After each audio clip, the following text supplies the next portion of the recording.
Okay, I'm gonna start this message with saying, once again, peace. I hope and wish for blessings of love, truth, harmony in all of you guys' lives. Um, Today's topic is GMO poisoning.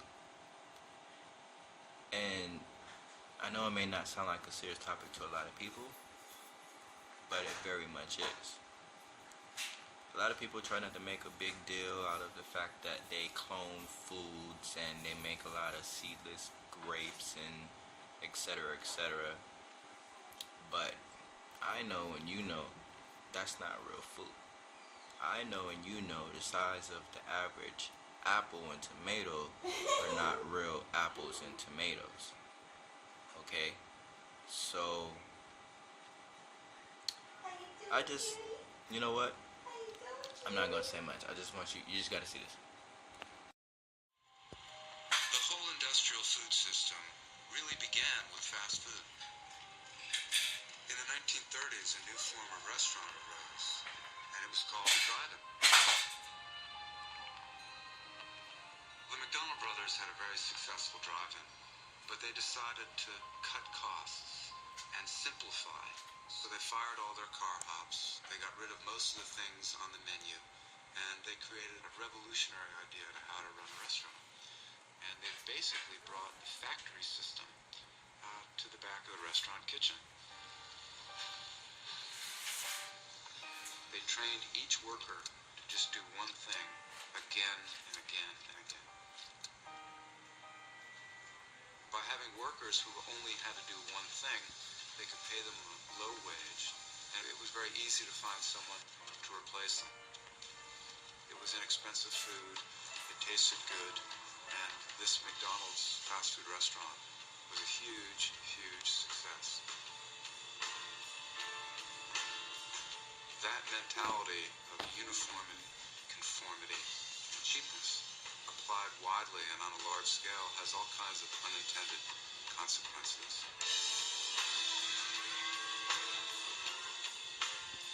When McDonald's is the largest purchaser of ground beef in the United States, and they want their hamburgers to taste everywhere exactly the same, they change how ground beef is produced. The McDonald's Corporation is the largest purchaser of potatoes, and one of the largest purchasers of pork, chicken, tomatoes, lettuce, even apples. These big fast food chains want big suppliers, and now there are essentially a handful of companies controlling our food system.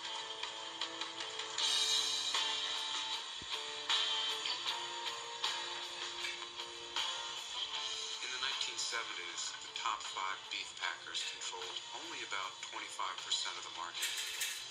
Today, the top 4 control more than 80% of the market. You see the same thing happening now in pork. Even if you don't eat at a fast food restaurant, you're now eating meat that's being produced by this system.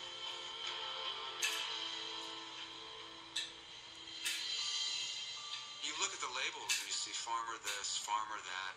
It's really just 3 or 4 companies that are controlling the meat.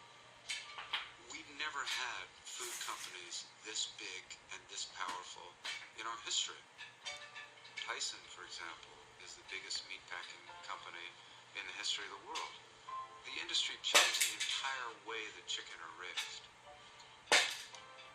Birds are now raised and slaughtered at half the time they were 50 years ago, but now they're twice as big. People like to eat white meat, so they redesigned the chicken to have large breasts. They not only changed the chicken, they changed the farmer. Today, chicken farmers no longer carry their birds. A company like Tyson owns the birds from the day they're dropped off until the day that they're slaughtered. Let me go to the top. And this is the chicken.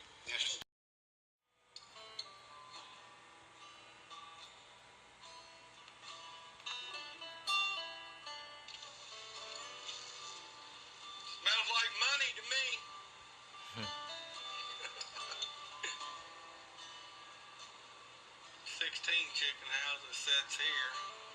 And Chuck's son has 4 over top of this hill. The chicken industry came in here, and it's helped this whole community out.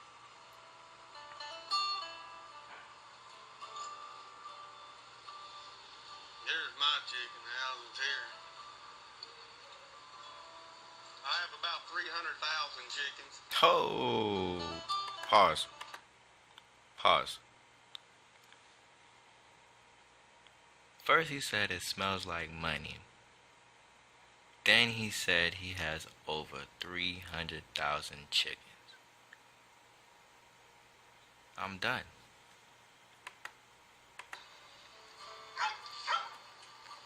What do you want? We have a contract with Tyson. They've been growing chickens for many, many years. And it's all a science. They got it figured out. If you could grow a chicken in 49 days, why would you want one you got to grow in 3 months? More money in your pocket. Mm-hmm.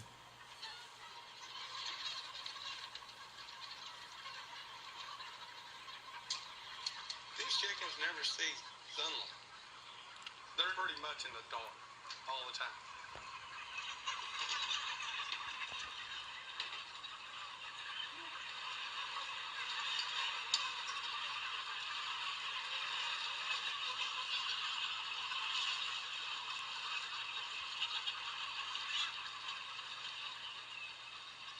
You think they just want to keep us out? I don't know. If I knew, I'd tell you.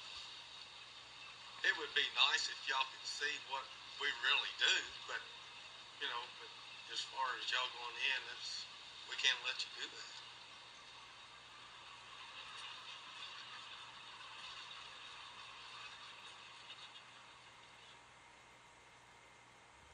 And why farmers don't want to talk, because the company can do what it wants to do as far as pay goes, since they control everything. But it's just gotten to the point that it's not right what's going on, and I've just made up my mind. I'm going to say what I have to say. I understand why others don't want to do it. And I'm just to the point that it doesn't matter anymore. Something has to be said. Good for you.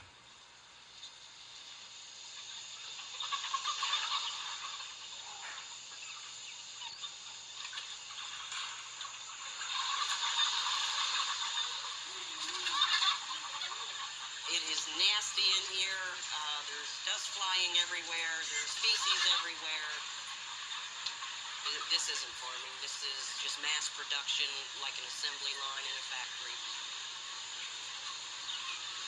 When they grow from a chick, and in 7 weeks you've got a 5.5-pound chicken, their bones and their internal organs can't keep up with the rapid growth. A lot of these chickens here, they can take a few steps, and then they plop down. It's because they can't keep up with all the weight that they're carrying.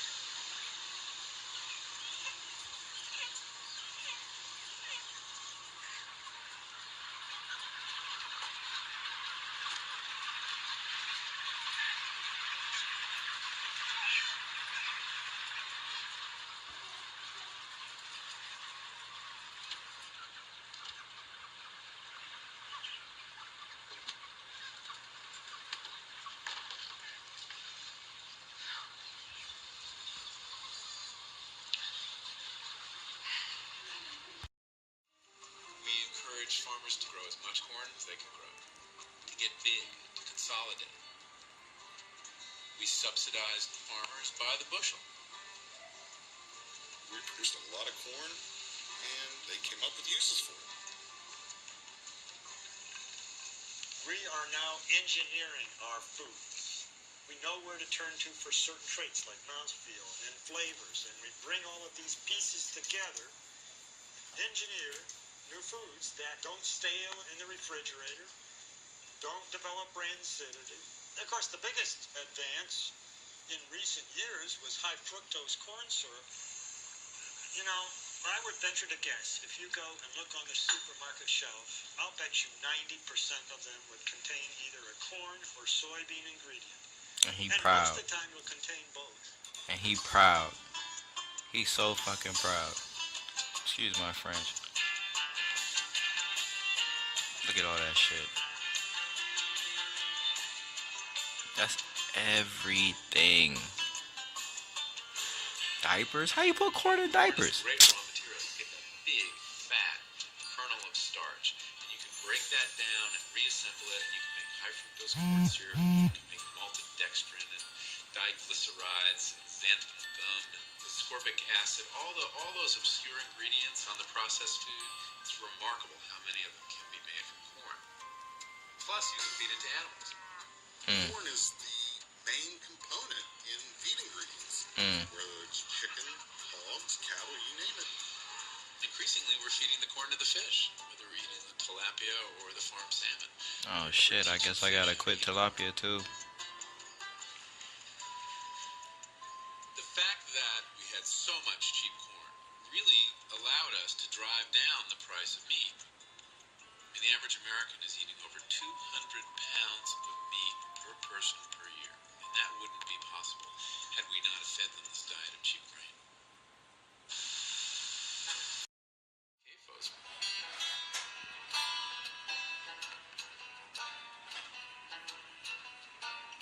Cows are not designed by evolution to eat corn. They're designed by evolution to eat grass. And the only reason we feed them corn is because corn is really cheap and corn makes them fat quickly.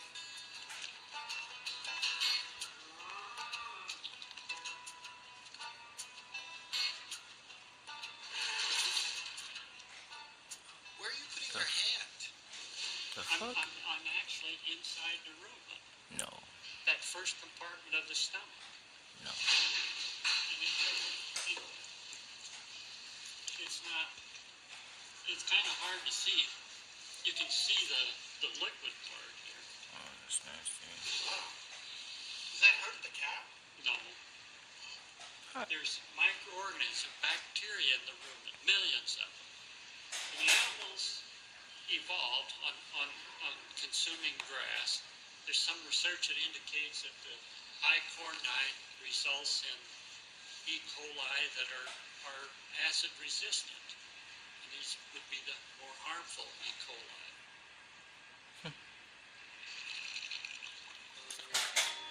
So you feed corn to cattle. And E. coli, which is a very common bug, evolves. And a certain mutation occurs. And a strain called E. coli 0157H7 appears on the world stage. And it's a product of the diet we're feeding cattle on feedlots, and it's the product of feedlot life.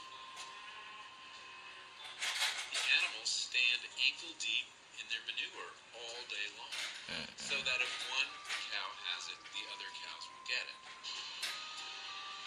When they get to the slaughterhouse, their hides are caked with manure. And if the slaughterhouse is slaughtering 400 animals an hour, how do you keep that manure from getting onto those carcasses? Okay, pause. I know for some people this shit might be a little bit critical, but this is what I have to do. I have to show people why I'm on my road to veganhood.